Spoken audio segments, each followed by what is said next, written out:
आप सबों को वंदन करते हुए यहाँ के स्थान देवता, वास्तु देवता, ग्राम देवता, क्षेत्रपाल देवता, समस्त देवी देवताओं को नमन करते हुए, साक्षी गणेश जी का आह्वान करते हुए तथा गणपति गणेश जी महाराज का आह्वान करते हुए इस मल्लिकार्जुन क्षेत्र से मैं आप सबों को वंदन करते हुए प्रथम पूज्य देव गणपति गणेश जी महाराज से अनुरोध करता हूँ, इस कथा स्थल पर पधार कर आप इस मल्लिकार्जुन क्षेत्र में श्री सैलम में विराजमान रहकर यह अद्भुत स्कंद पुराण की कथा श्रवण कर कृतार्थ करें और यहाँ के स्थान देवता, वास्तु देवता, मल्लिकार्जुन देवता, मेरी माँ पार्वती माता तथा यहाँ के स्थान देवता, ग्राम देवता, क्षेत्रपाल देवता, समस्त देवी देवताओं का आह्वान करता हूँ।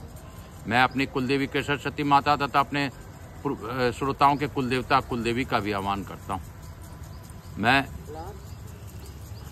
मैं आकाश रजड़िया बंसल गो तुतपुन उमा शंकर नारायण देवी कांता रजड़े पुत्र सांवरिया बाबा मेरे गुरु, मैं उनको वंदन करते हुए गुरु आज्ञा लेकर आज की कथा प्रारंभ करता हूँ।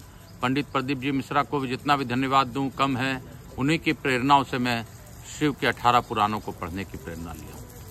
हे बाबा, आप जैसी कथा चाहें वैसी मुझसे सुन ले, सुना ले और करवा ले। आपकी दया बिना कुछ भी संभव नहीं है। ये मल्लिकार्जुन क्षेत्र है, श्री सैलम है और कार्तिकेय भगवान के मंदिर के समक्ष ही मैं ये कथा कर रहा हूँ। तो इसका लाभ इस कार्तिक क्षेत्र से कार्तिक पुराण का करने का लाभ सभी को प्राप्त हो, ऐसी मेरी भावना है। इसी के साथ हम लोग आज की कथा प्रारंभ करेंगे। हम लोगों ने कल तक पढ़ा था कि इससे पूर्व पढ़ा था कि शिव के धाम को प्राप्त हुए यह पवित्र परम पापनाशन और अत्यंत गोपनीय भगवान शिव का विचित्र गुणान अनुवाद जो विद्वानों को सुनाता है अथवा स्वयं भी सूचित होकर पढ़ता है, वह इस लोक में भोग ऐश्वर्य को प्राप्त कर भगवान शिव को प्राप्त होता है। बोलो शंकर भगवान की जय। सूत जी कहते हैं, वामदेव नाम से प्रसिद्ध एक महातेजस्वी शिवयोगी हुए हैं, जो सुख दुख आदि दुरंदों से रहित, निर्गुण, शांत, असंग, समदर्शी, आत्मा राम, क्रोध से जीतने वाले तथा ग्रह और ग्रहणी से हीन थे। सबके ऊपर दया करने में संलग्न रहने वाले वे महात्मा एक दिन स्वेच्छानुसार घूमते फिरते बड़े भयंकर क्रोधचारण्य में जा पहुंचे। उसने जनवन में कोई भूख प्यास से व्याकुल अत्यंत भयानक ब्रह्म राक्षस रहता था। वामदेव जी को देखकर उन्हें खा जाने के लिए वह राक्षस बड़े वेग से उनकी ओर दौड़ा। उसे आते देख योगेश्वर वामदेव तनिक भी विचलित नहीं हुए। उस घोर ब्रह्म राक्षस ने वेग से दौड़कर उन्हें पकड़ लिया। वह वामदेव के अंग को स्पर्श होते ही उसके सारी पाप राशि तत्काल नष्ट हो गई। उसे अपने पूर्व जन्म का स्मरण हो आया। जैसे चिंतामणि स्पर्शमणि का स्पर्श करके लोहा भी स्वर्ण हो जाता है, जैसे जम्बू नदी में पड़ी हुई मिट्टी भी सोना हो जाती है, जैसे मानस सरोवर में आकर कुएं भी हंस हो जाते हैं, और जिस प्रकार एक बार भी अमृत पी लेने पर मनुष्य अजर अमर देवता हो जाता है, उसी प्रकार महात्मा पुरुष अपने दर्शन तथा स्पर्श आदि से पापियों को भी तत्काल पवित्र कर देते हैं। अतः सत्संग दुर्लभ है। जो राक्षस पहले भूख प्यास से विकल हो घोर रूप धारण करके वन में भटकता फिरता था, वही साधु के संपर्क से पुण्यानंदमय हो गया। उसने योगी के युगल चरणारविंदों में प्रणाम करके कहा, महायोगिन, मुझ पर प्रसन्न होइए, करुणानिधे प्रसन्न होइए। कहाँ सब पापियों प्राणियों को भय देने वाला मुझे जैसे पापात्मा और कहाँ आप जैसे दयालु महात्मा का दर्शन। वामदेव जी बोले, भयानक राक्षस का रूप धारण करके इस वन में विचरने वाले तुम कौन हो और यहाँ किस लिए आए रहते हो? राक्षस ने कहा, इससे 25वें जन्म पूर्व में पवन राष्ट्र का रक्षक था। उस समय मेरा नाम दुर्जय था। मैं बड़ा पापी और स्वेच्छाचारी था। प्रतिदिन नई नई स्त्री का सब उपभोग करने की इच्छा रखता था। नित्य एक एक स्त्री को भोग कर छोड़ देता और उसे घर के भीतर रखकर अन्य स्त्रियों का पालन करवाता था। मेरे द्वारा भोगी वे स्त्रियां घर के भीतर बंद रहकर दिन रात शोक में डूबी रहती थी। मेरे राज में जितने ब्राह्मण थे वे सब स्त्री सहित भाग गए।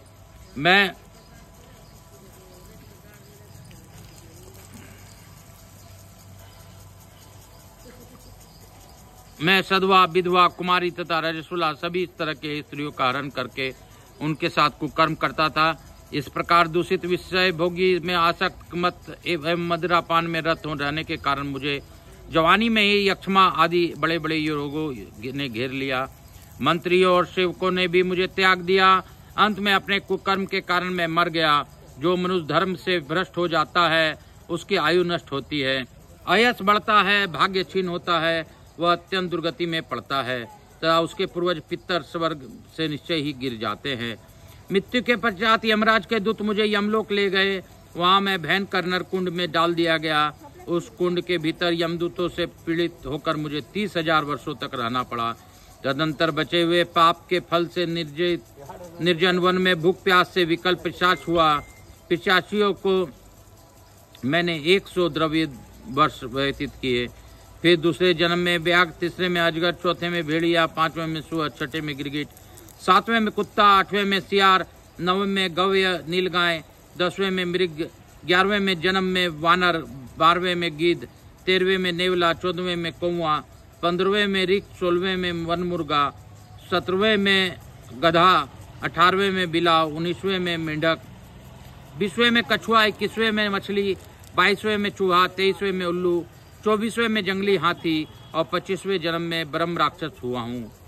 इस समय आपके शरीर के स्पर्श मात्र से मेरी पूर्व जन्म की स्मृति जाग उठी है। आपके संग से मेरे गमन में वैराग्य एवं प्रसन्नता हुई है। महामते, ऐसा प्रभाव आपका कैसे प्राप्त हुआ? वामदेव बोले, यह मेरा शरीर में लगे हुए भस्म का महान प्रभाव है। भगवान शंकर के सिवा दूसरा कौन है जो भस्म की शक्ति को जानता हो? महादेव जी का जैसा मातम है वैसा ही भस्म का भी है। भस्म के संसर्ग से तुम्हारी बुद्धि भी निर्मल हो गई, अतः तुम भी श्रद्धा से पवित्र त्रिपुंड धारण करो। महातेजस्वी शिव योगी वामदेव इस प्रकार भस्म का महात्म बतलाकर भस्म को अभिमंत्रित करके उस घोर ब्रह्म राक्षस को दिया। उस ब्रह्म राक्षस ने अपने ललाट में त्रिपुंड धारण किया और उसके प्रभाव से वह तत्काल ब्रह्म राक्षस शरीर को त्याग करके दिव्य स्वरूप में सुशोभित होने लगा। उसने भक्ति पूर्वक गुरु वामदेव की परिक्रमा की और दिव्य विमान पर बैठकर पुण्य धाम लोक को प्रस्थान किया। महायोगी वामदेव साक्षात शिव की ही भांति पुनः संसार में भ्रमण करने लगे। बोलो शंकर भगवान की जय। बोलो काशी काशी शिव काशी मोक्ष नगरी काशी की जय। बोलो मल्लिकार्जुन भगवान की जय। ओ श्री राम जय राम जय जय राम। मेरे प्रभु के प्रभु हैं श्री राम। श्री राम जय जय राम।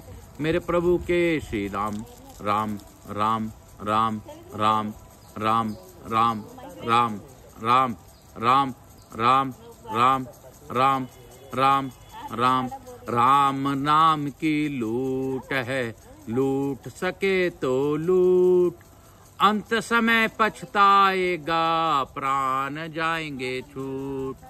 हे राम नाम की लूट है, लूट सके तो लूट, अंत समय पछताएगा प्राण जाएंगे छूट। राम का नाम लेते रहो भैया, राम का नाम लेते रहो। राम का नाम में वो शक्ति है जो कि सब सृष्टि के रचयिता हैं। मेरे प्रभु राम की जय।